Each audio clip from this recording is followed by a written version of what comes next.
Hello बच्चों, स्वागत है आप सभी का। इस वीडियो में हम पढ़ेंगे मनुष्य में पोषण, तो न्यूट्रिशन इन ह्यूमन। इसके लिए पहले हम देख लेंगे कि मनुष्य का आहार नाल कैसा होता है।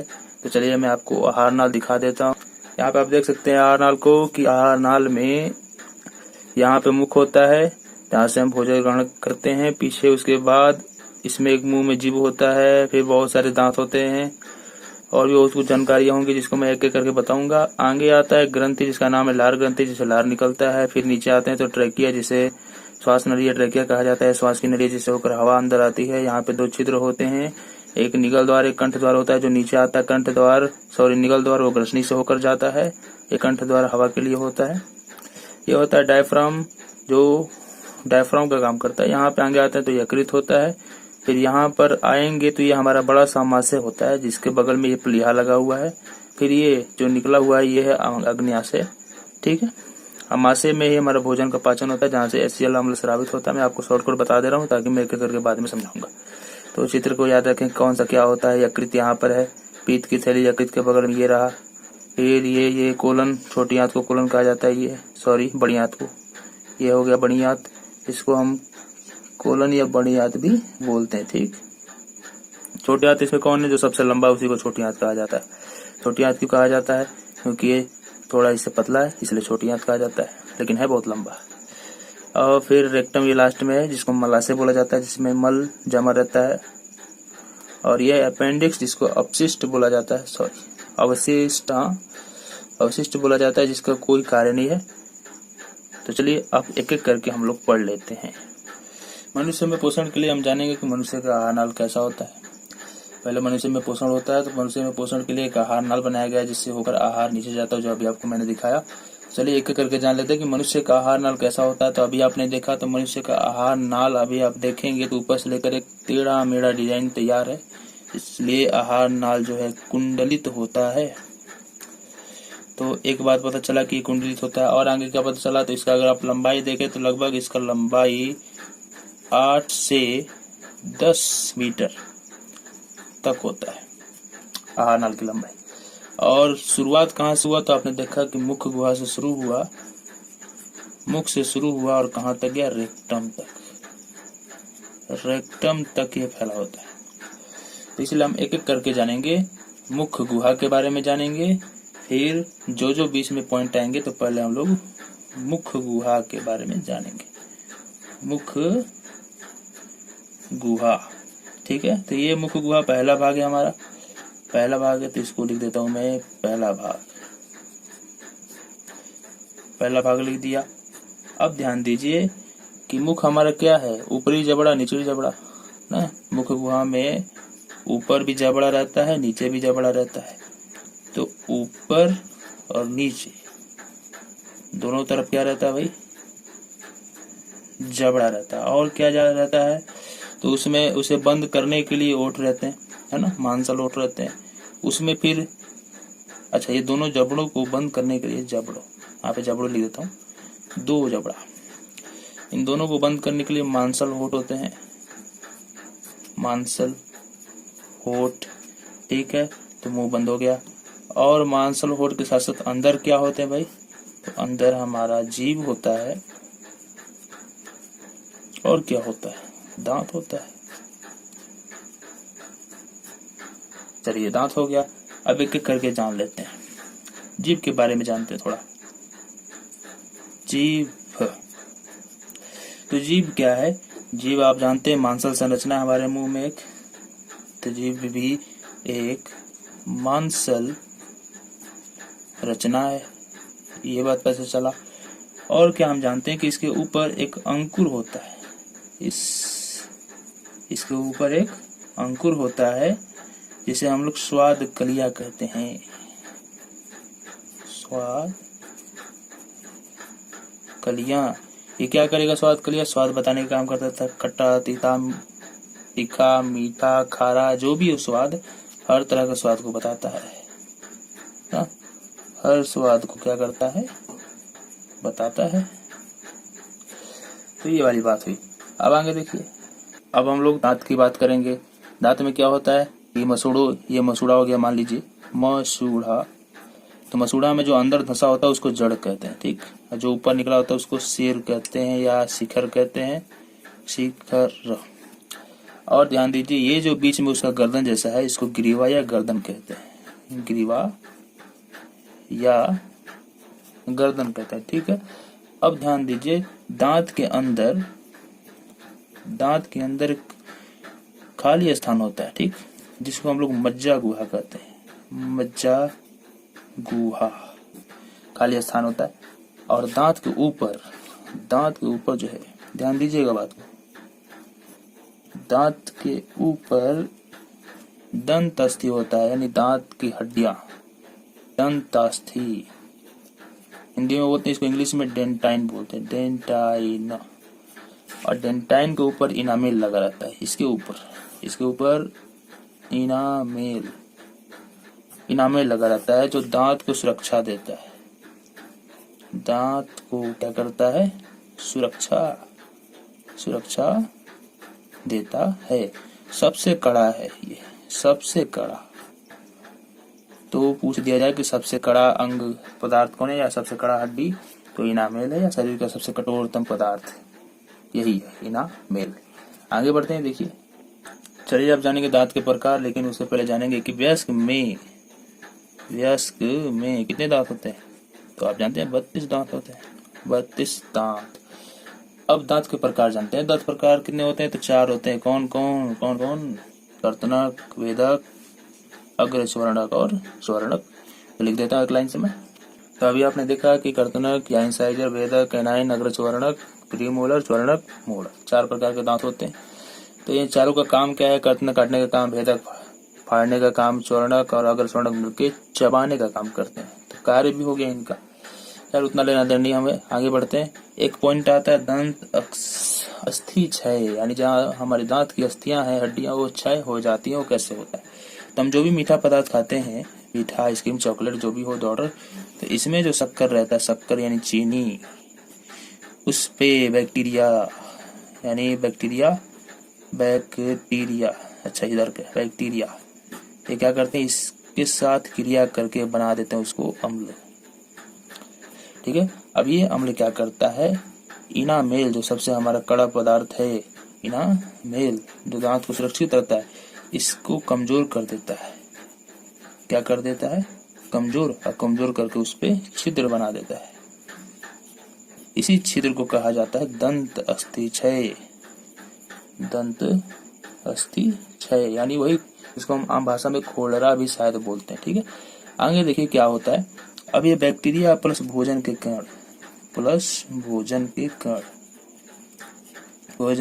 कण, ये दोनों मिलके क्या करते हैं कि हमारे दांत पर चिपक जाते हैं, अब चिपक जाते हैं तो क्या बना लेते हैं, वही सफाई ना करने पर उसका दंत प्लाक बना लेते हैं, दंत प्लाक। अब यही दंत प्लाक की सफाई ना करने से, दांत को साफ ना करने से, वही धीरे धीरे इनामेल कमजोर हो जाता है, फिर दांत हमारा दर्द होने लगता है, बहुत सारी समस्याएं उत्पन्न होना शुरू हो जाती है। इसीलिए कभी भी खाना खा के हम तुरंत मुंह धो लेना चाहिए। यही यहाँ से हमें मेन पॉइंट। और दांत साफ करने का, क्यों हमें दांत साफ करना है, ताकि हम वो जो कोलगेट होता है, वो क्षार होता है, दांतुन भी आप इस्तेमाल कर सकते हैं, तो क्षार उस अम्ल को उदासीन कर देता है। अभी आप केमिस्ट्री में अध्याय 1 में पढ़े होंगे, नहीं पढ़े तो जाके वीडियो उसका देख सकते हैं, सर्च कर सकते हैं माई टारगेट मौर्य सर, और चैनल पे मिल जाएगा आपको वीडियो, क्लास 10 का केमिस्ट्री पार्ट। अब देखिए मुख्य गुहा का अगला भाग होता है लार ग्रंथि। इस लार ग्रंथि से लार निकलता है, ठीक, या इसको लाला रस भी कहा जाता है, लाला रस। इसमें एक एंजाइम पाया जाता है, एंजाइम पाया जाता है, ठीक। इसको हिंदी में किण्वरक भी बोलते हैं एंजाइम को। तो एंजाइम क्या करता है, अच्छा इस एंजाइम का नाम क्या है, इसका नाम देख लीजिए, नाम है एमिलेस, कोई एमाइलेस भी बोलता है। ये क्या करता है एमिलेस? हाँ ध्यान दे, चूंकि एंजाइम्स जो है जीवों में उत्पन्न होते हैं, इसलिए इनका नाम जैव उत्प्रेरक होता है। प्रेरक इसलिए रखा जाता है क्योंकि ये अभिक्रियाओं को उत्प्रेरित करते हैं, जल्दी करवाते हैं, ठीक ना। अब ये क्या करता है एमिलेस की जो मंड हमारे भोजन में रहता है, मंड जटिल अणु, मंड का जटिल अणु उसको शर्करा में तोड़ देता है। शर्करा यानी ग्लूकोस में तोड़ना शुरू कर देता है, यानी हमारा मुंह से ही भोजन पचना शुरू हो जाता है। अब ये 3 प्रकार के होते हैं, तीनों का मैं नाम लिख देता हूँ। तो पहला होता है पैरोटिड ग्रंथि, दूसरा लार ग्रंथि, ठीक है, दूसरा होता है सबमैंडिबुलर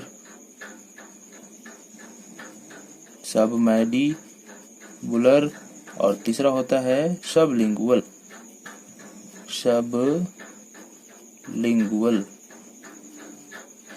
ये लार ग्रंथियां हैं, तो यहाँ पे लार ग्रंथि लिख लीजिए। लार ग्रंथि तो 3 प्रकार के होते हैं और तीनों मिलकर बस वही भोजन का पचाने का काम शुरू करते हैं, ठीक है। अब चलिए अगला भाग होता है ग्रसनी, जो आहार नाल का दूसरा भाग है। तब उसके बारे में देखते हैं। तो जो दूसरा भाग ग्रसनी है, इसमें 2 छिद्र होते हैं, ठीक, 2 छिद्र होते हैं। उसमें पहले का नाम है निगल द्वार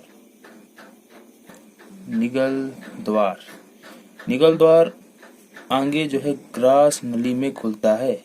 ग्रास नली जो आपने अभी चित्र में देखा, ग्रास नली उसमें जाके खुलता है, ठीक। और जो दूसरा होता है कंठ द्वार ये कहाँ पे खुलता है?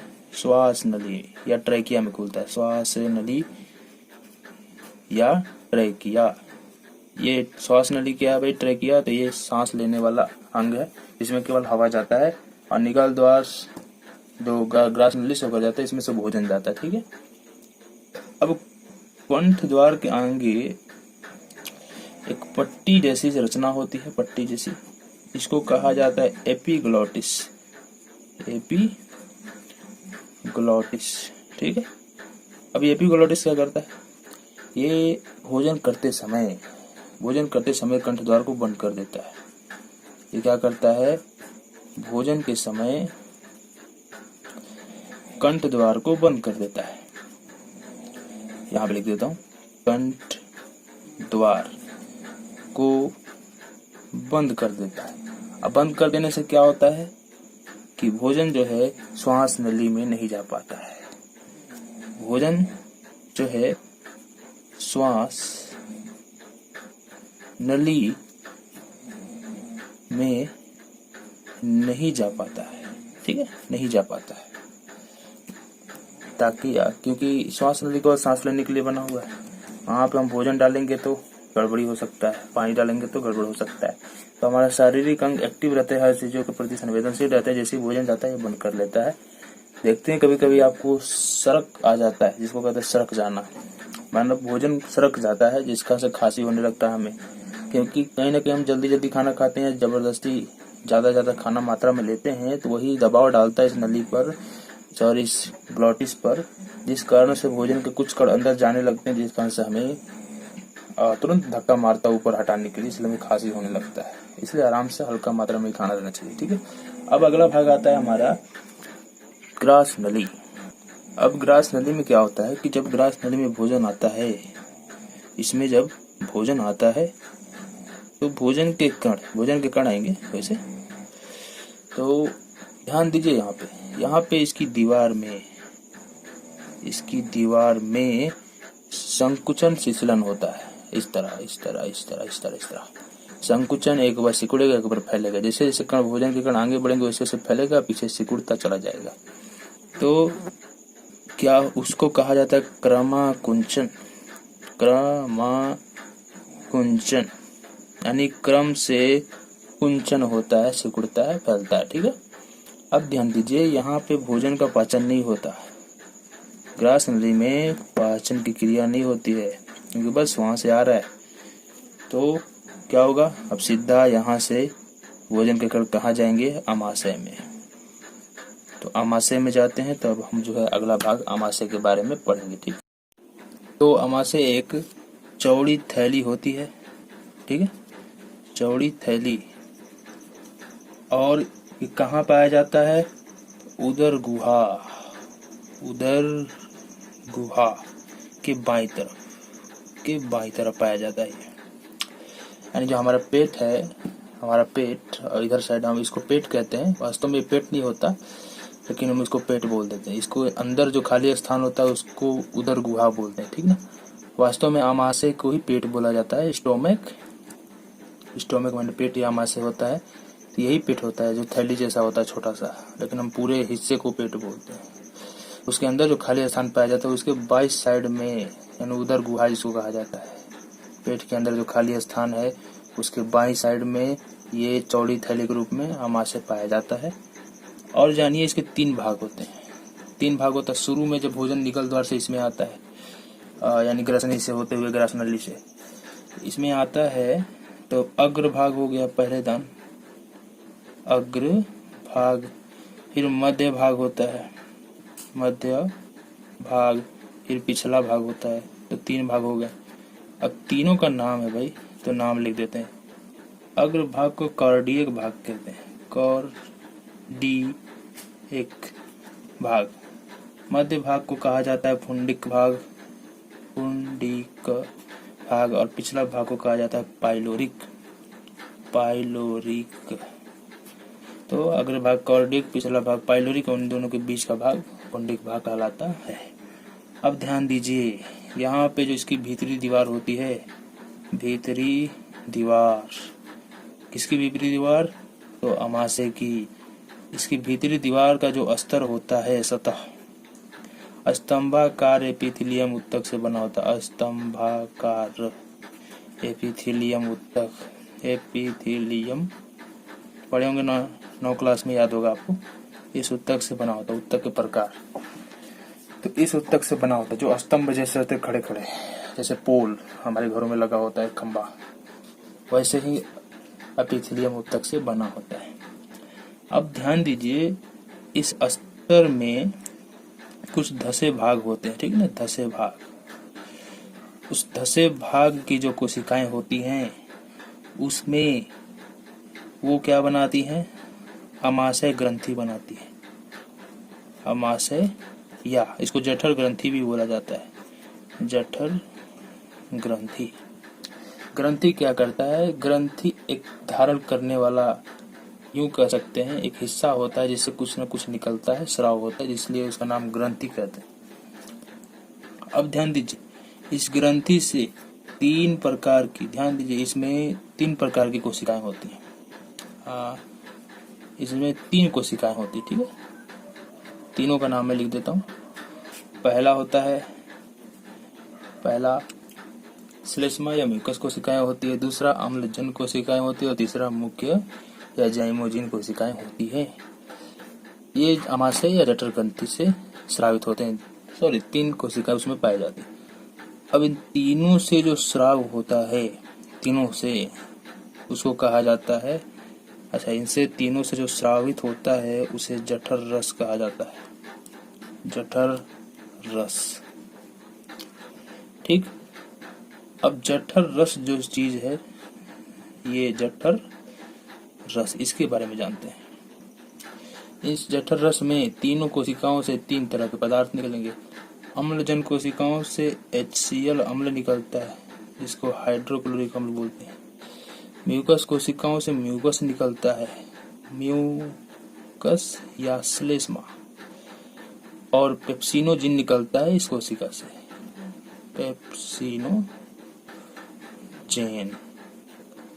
पेप्सिनोजेन निकलता है, जो कि निष्क्रिय होता है, कोई क्रिया नहीं करता है, बाकी ये दोनों क्रियाएं करते हैं, ठीक है। अब देखिए, जो HCl अम्ल है, HCl अम्ल, ये क्या करता है? निष्क्रिय पेप्सिनोजेन को, ये उस निष्क्रिय पेप्सिनोजेन से रिएक्शन करके पेप्सिन में बदल देता है। पेप्सिन, जो कि एक एंजाइम है और सक्रिय है, सक्रिय एंजाइम है ये, यानी क्रिया करेगा, सक्रिय एंजाइम है। अब ये पेप्सिन क्या करता है कि भोजन के प्रोटीन पर, भोजन का जो प्रोटीन है उस पे कार्य करता है और उस प्रोटीन को पेप्टोन में बदल देता है, पेप्टोन। ये ऐसे कार्य करते हैं, ठीक है। अब ध्यान दीजिए, HCl जो अम्ल है जीवाणु नाशक भी होता है। जीवाणु नाशक मतलब भोजन में आए जो भी जीवाणु होते हैं उनका नाश कर देता है। अब जो दूसरा हमारा म्यूकस कोशिका है, म्यूकस जिससे स्रावित म्यूकस, ये म्यूकस क्या करता है कि आमाशय की दीवार, जो आमाशय की दीवार है, आमाशय की दीवार, यहाँ ये जो आमाशय की दीवार है उसको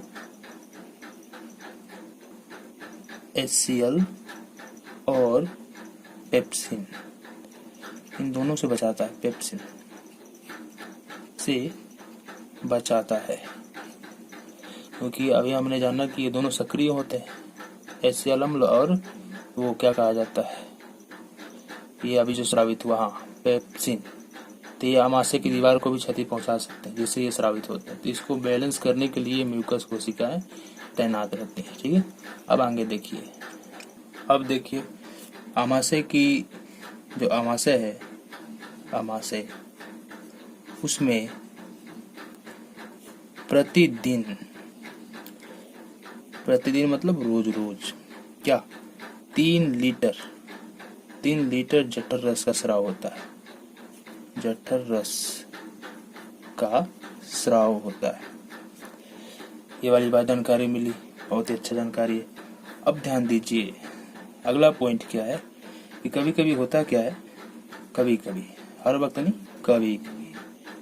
कभी कभी क्या होता है कि HCl अम्ल का ज्यादा स्राव होता है, HCl का ज्यादा स्राव होता है।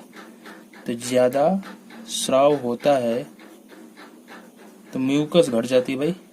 ये जो म्यूकस कोशिका जो इसको मेंटेन करने के लिए आती है वो घट जाता है, यानी कम पड़ जाता है, उसका कम स्राव होने लगता है। तो अब क्या होगा, HCl जो है हमारे आमाशय की दीवार को प्रभावित करेगा। तब ये HCl क्या करता है, आमाशय की दीवार पर, आमाशय की दीवार पर इसके चलते क्या हो जाता है, गोलाकार अंदर की ओर धंसा हुआ, दीवार पर जो है गोलाकार अंदर की ओर धंसा हुआ, ठीक, धंसा हुआ घाव बन जाता है। घाव, इसी घाव को कहा जाता है अल्सर या पेप्टिक अल्सर के नाम से जाना जाता है। ये अल्सर क्यों होता है, तो लंबे समय तक बिना भोजन खाए, ठीक, लंबे समय तक बिना भोजन के रहने के चलते होता है। बिना भोजन, जो लोग भूखते हैं, उपवास करते हैं, उनमें ज्यादा होता है उनका गैस बनाना पेट में, तो बिना भोजन के रहने के चलते होता है। अब ध्यान दीजिए, अगला पॉइंट में हम जानेंगे कि आमाशय में केवल प्रोटीन का ही पाचन नहीं होता है, आमाशय में वसा का भी पाचन होता है। वसा यानी तेल जिसको कहते हैं, वसा का भी पाचन होता है, पाचन, ठीक। अब इसका पाचन किसके द्वारा होता है, तो आमाशय में एक गैस्ट्रिक लाइपेज एंजाइम होता है, एक एंजाइम होता है, एंजाइम, क्या नाम है उसका, गैस्ट्रिक लाइपेज। ये क्या करता है, वसा को तोड़ देता है दो भागों में। वो होता है वसा अम्ल और ग्लिसरॉल, इसको दो भागों में तोड़ देता है, एक वसा अम्ल और दूसरा ग्लिसरॉल, इन दो भागों में इसे तोड़ देता है, इसका पाचन हो जाता है। अब क्या होगा, अब आमाशय में जो भोजन गाढ़ा लेई हो जाता है, एकदम लेई जैसा हो जाता है, लेई, तो इसे कहा जाता है काइम कहा जाता है, ठीक। अब ये काइम अमाशय के जो लास्ट भाग है, पिछला भाग पाइलोरिक भाग, उससे होकर छोटी आंत में जाता है। ठीक है, इसमें जाता है छोटी आंत में। अब छोटी आंत के बारे में पढ़ेंगे कि छोटी आंत क्या है। अब छोटी आंत में क्या होता है भोजन का, तो चलिए अब छोटी आंत का देख लेते हैं। अब हम लोग छोटी आंत के बारे में जानेंगे। तो छोटी आंत जो है आहार नाल का सबसे लंबा भाग है। क्या है, तो बात को याद कीजिए, रिपीट कीजिए। यह आहार नाल का सबसे लंबा भाग है, सबसे लंबा भाग। और ध्यान दीजिए, ये बेलनाकार होता है, लंबा के साथ साथ बेलना जैसा, बेलनाकार यानी बेलन जैसा होता है। ठीक, और आगे बता रहा है कि यहाँ पे भोजन की क्रिया नहीं, पाचन की क्रिया पूर्ण होती है। यहाँ पे जो भोजन है उसके पाचन की क्रिया पूर्ण होती है। भोजन के पाचन की क्रिया पूरी होती है या पूर्ण होती है, ये बात पता चला। और आगे देखिए क्या होता है। इसकी लंबाई की बात करें तो लंबाई 6 मीटर होता है, और चौड़ाई की बात करें तो 2.5 सेंटीमीटर चौड़ा होता है। बेलन में मोटाई कह सकते हैं इसको। और ध्यान दीजिए, अलग अलग जंतुओं में अलग अलग होता है आहार इसका लंबाई। अगर हम शाकाहारी जंतुओं को लें, शाकाहारी यानी जो हरे घास फूस खाते हैं, उसमें ये अधिक लंबा होता है। ठीक, अधिक लंबा होता है। ऐसा क्यों होता है, क्योंकि जो शाकाहारी जंतु होते हैं साग या घास खाते हैं, तो उस घास में सेलुलोज पाया जाता है जो कि कठोर होता है। उसको पचाने के लिए इनका लंबा होना जरूरी होता है। तो सेलुलोज के पाचन के लिए, सेलुलोज या सेल्यूलोज के पाचन में या पाचन के लिए। ठीक, और दूसरा जो मांसाहारी जंतु होता है, मांसाहारी, उसमें क्या है, मांसाहारी मांस ही खाते हैं, तो मांस में तो केवल कोशिका झिल्ली पाया जाता है जो कि बहुत नरम है, तो इसको पचाना आसान हो जाता है, इसलिए इसमें छोटा होता है। हाँ, छोटा होता है, अधिक लंबा नहीं होता, थोड़ा छोटा होता है अपेक्षाकृत। अब ध्यान दीजिए, अब क्या करेंगे, अब जानेंगे इसके भाग के बारे में। तो इसके 3 भाग हैं। पहला भाग उसका नाम है ग्रहणी, जो पाइलोरिक छिद्र, आमाशय का जो लास्ट पाइलोरिक छिद्र वहां से खुलता है। ठीक, दूसरा भाग है मध्य भाग, और तीसरा भाग, मध्य भाग का नाम है जेजुनम नाम है। ठीक है, और तीसरा भाग है जिसको तीसरा भाग बोल देते हैं। तीसरा भाग, इसका नाम है इलियम। ध्यान दीजिए। अब हम जानेंगे एक एक करके। ग्रहणी भाग में ये पाइलोरिक छिद्र के बाद तुरंत शुरू होता है। इसका आकार सी होता है, सी जैसा होता है। ठीक ना, तो सी आकार का हो गया। अब ये जो इलियम भाग है, तीसरा भाग, ये अधिकांश भाग होता है। अधिकांश मतलब बहुत ज्यादा, यही होता है, अधिकांश भाग है ये। और यहाँ पे पचे हुए भोजन का अवशोषण होता है इसी भाग में। तो यहाँ से भी क्वेश्चन आ जाते हैं, पचे भोजन का अवशोषण। ठीक, ये बात पता चला। अब आगे देखिए, अगला पॉइंट में हम क्या जानेंगे। अगला पॉइंट में जानेंगे कि छोटी आंत जो है, इसमें भोजन के पाचन, छोटी आंत में यहाँ पे भोजन का पाचन जो है, पीत, अग्न्याशयी रस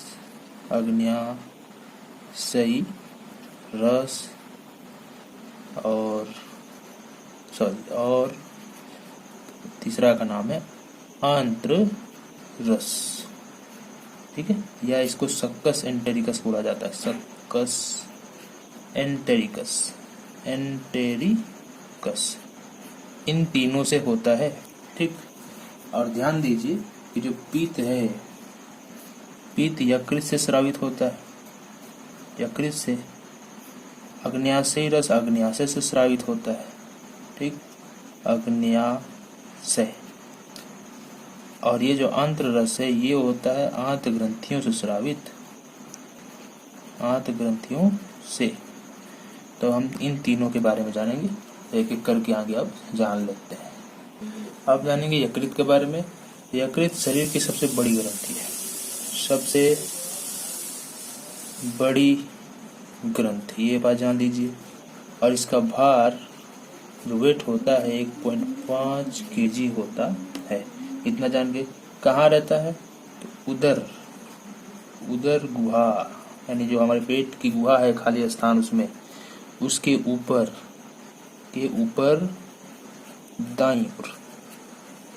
दाईं भाग में रहता है। ठीक, आगे देखिए। अब ध्यान दीजिए कि इससे पीत्त का स्राव होता है। अभी हमने जाना इससे जो है पीत्त का स्राव होता है। अब पीत्त आगे जो है पीताशय नामक एक छोटी सी थैली, यानी यूं कहें कि पीत्त का संचय, इसका संचय पीताशय नामक थैली में होता है, जो कि एक थैली है। इतना बात पता चला कि पीत्त का संचय पीताशय नामक थैली में होता है। अभी पीत्त क्या है? तो ये जो है गाढ़ा है और इसका रंग हरा है और ये क्षारीय द्रव है। ठीक, क्षारीय द्रव है, यानी गाढ़ा हरे रंग का क्षारीय द्रव है। अब इसमें कोई एंजाइम नहीं पाया जाता, एंजाइम इसमें नहीं होता है, ये बात पता चला। तो इसके कुछ कार्य होते हैं, तो देख लेते हैं पीत्त के कार्य। इसका जो पहला कार्य है वो ये है कि आमाशय से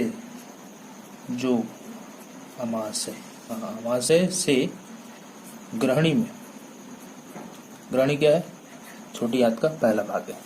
ग्रहणी में जो आए रहते हैं काई, गाढ़ेली के समान जो हो जाते हैं, वो अम्लीय होते हैं। ठीक, अम्लीय होते हैं। तो पीत्त क्या है? एक क्षारीय द्रव है, तो इसकी अम्लीयता को नष्ट करेगा इसके साथ। तो पीत्त क्या करता है? पीत्त इसको नष्ट करता है, अम्लीयता को नष्ट करता है। ऐसे क्या बना देता है? क्षारीय बना देता है। तो अब जो है अग्न्याशयी रस, अब पीत्त के बाद आता है अग्न्याशय की बारी। तो अग्न्याशयी रस, जो कि अग्न्याशय से स्रावित होते हैं, वो इस पे अब आराम से क्रिया कर पाते हैं, ये वाली बात हुई। दूसरा कार्य क्या है इसका? जो पीत्त में लवण पाया जाता है, इसमें लवण का मतलब समझते हैं? नमक, एक तरह से हम नमक बोलते हैं उसे। इसकी सहायता से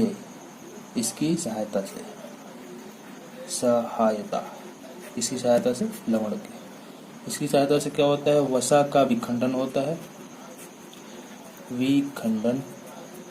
और पायसीकरण होता है। पायस होने खीर की तरह हो जाना, पायसीकरण होता है। तो अब ऐसा इसलिए होता है ताकि जो एंजाइम वो आसानी से क्रिया कर सके, वसा पर आसानी से क्या कर सके? क्रिया। तो ऐसा इसलिए होता है। ठीक, अब हम लोग जान गए यकृत के बारे में। अब अग्न्याशय के बारे में जानेंगे। ठीक है, अब आमाशय के बारे में देखेंगे, अग्न्याशय के बारे में। तो अग्न्याशय आमाशय के ठीक नीचे वाला भाग है। इसमें से अग्न्याशय रस का स्राव होता है, अग्न्याशय रस। अब इस रस में एंजाइम पाए जाते हैं। वो कौन कौन से एंजाइम है देख लीजिए। एक होता है ट्रिप्सिन नाम है इसका। दूसरा होता है एमाइलेस, फिर होता है लाइपेस, और होता है न्यूक्लियस। ठीक, अब ये भोजन पे कार्य करते हैं। वो क्या क्या कार्य करते हैं उसको देख लीजिए। ये एमाइलेस है, इसमें एमाइलेस ये क्या करता है कि भोजन के स्टार्च और ग्लाइकोजेन इनको बदल देता है माल्टोस में। ये जो माल्टोस है उसमें बदल देता है। ये जो लाइपेस है ये क्या करता है, वसा से रिएक्शन करके इसको वसा अम्ल और ग्लिसरॉल में बदल देता है। ये हो गया ग्लिसरॉल। फिर होता है न्यूक्लियस, जो अभी ये पाया गया न्यूक्लियस। यह क्या करता है, न्यूक्लिक एसिड को, एक न्यूक्लिक एसिड होता है उसे बदल देता है न्यूक्लियोटाइड्स में। न्यूक्लियोटाइड्स, ठीक। अब हम लोग जानेंगे आंत ग्रंथियों के बारे में। अब आंत ग्रंथियां क्या है तो इसके बारे में देखते हैं। जो छोटी आंत होती है जिसके बारे में अभी आपने देखा, इसके दीवार में कई सारी ग्रंथियां होती हैं, कई सारी ग्रंथियां। इन्हीं ग्रंथियों को कहा जाता है आंत ग्रंथियां। इनसे जिसका स्राव होता है, जिस रस का, उसको आंत्र रस या सक्कस एंटेरिकस बोलते हैं। सक्कस एंटेरिकस बोलते हैं, ठीक। अब इनमें एंजाइम होते हैं, कई सारे एंजाइम। अब वो एंजाइम भोजन पे क्रिया करते हैं। वो क्या क्या क्रिया करते हैं मैं लिख देता हूँ। अब देखिए यहाँ पे जो इसमें पेप्टोइड होता है तो वो पेप्टोन को एमिनो अम्ल में बदल देता है। आंत ग्रंथि के आंतररस से स्रावित होने वाला ये एंजाइम है ये सभी। इसमें जो लाइपेज होता है वो बची हुई वसा, जो इमल्सीकृत वसा होती है, उसको वसा अम्ल में और ग्लिसरॉल में बदल देता है। इन्वर्टेस जो होता है वो सुक्रोज को ग्लूकोज और फ्रक्टोज में बदल देता है। जो माल्टेस होता है वो माल्टोस को ग्लूकोज में बदल देता है। जो लैक्टेस पाया जाता है वो लैक्टोज, हमारे जो भोजन में पाए जाते हैं, उनको बदल देता है ग्लूकोज और ग्लैक्टोज में। और जो न्यूक्लियस होता है वो न्यूक्लिक एसिड को न्यूक्लियोटाइड्स में बदल देता है। अब आगे देखिए क्या होता है। जब ये सारी क्रिया हो जाती है तो अब जो है भोजन पूरी तरह से पाचित हो जाता है छोटी आंत में। यानी छोटी आंत में पाचन की क्रिया पूरी हो जाती है, पाचन पूर्ण हो जाता है, ठीक। अब छोटी आंत में जो काइम होता है, जो अभी आपने शुरू में देखा काइम, जो भोजन का गाढ़ा स्वरूप होता है, वो और भी तरल हो जाता है। इस अवस्था को अब चाइल कहा जाता है, चाइल। अब इस चाइल का अवशोषण होता है, अवशोषण माने इसको सोख लिया जाता है। कहाँ पे, तो जो छोटी आंत का बड़ा भाग है इलियम, उसके विलाई द्वारा, इलियम के विलाई द्वारा। अब इलियम के विलाई में जो बचा भोजन, सरल कण, भोजन के सरल अणु, ठीक, भोजन के सरल अणु जो होते हैं वो अब रक्त के माध्यम से फैल जाते हैं पूरे शरीर में, ठीक है। अब आता है बड़ी आंत। तो अब बड़ी आंत के बारे में हम लोग देखेंगे। बड़ी आंत के बारे में आप जानेंगे कि बड़ी आंत जो है छोटी आंत का अगला भाग होता है। छोटी आंत का अगला भाग, यानी छोटी आंत का जो अगला भाग है, यानी जिसमें छोटी आंत खुलती है, उसका नाम है बड़ी आंत, ठीक है। अब ध्यान दीजिए, इन दोनों के जोड़ पे, जहां पे इनका जोड़ होता है उसको सिक्कम कहा जाता है। सिक्कम के शीर्ष पर, इसके शीर्ष पर एक अंगुली जैसी रचना होती है, अंगुली जैसी रचना होती है। उस रचना को कहा जाता है अपेंडिक्स। ठीक। ये अपेंडिक्स का, जिसको हम लोग अवशेषी अंग भी बोलते हैं, अवशेषी अंग, यानी एक अवशेष है जिसका कोई कार्य नहीं है, ठीक है। कोई कार्य नहीं, इसका कोई काम नहीं है, कोई कार्य नहीं है, बस इसी तरह अपवाद रूप में आ गया शरीर में, ठीक। हाँ, अब आता है बड़ी आंत। तो बड़ी आंत में दो भाग हैं। एक का भाग का नाम है कोलन, दो भाग, ठीक है, दो भाग हैं इसमें। एक का नाम है कोलन और दूसरे का नाम है रेक्टम। इसको मल द्वार भी बोलते हैं, मल द्वार। चित्र में आप देखे थे कोलन, दो कोलन होते हैं, ऊपरी कोलन निचली कोलन, ठीक है। तीन तरह के कोलन हो जाते हैं, अनुप्रस्थ कोलन भी हो जाता है, ये तीन तरह का हो जाता है।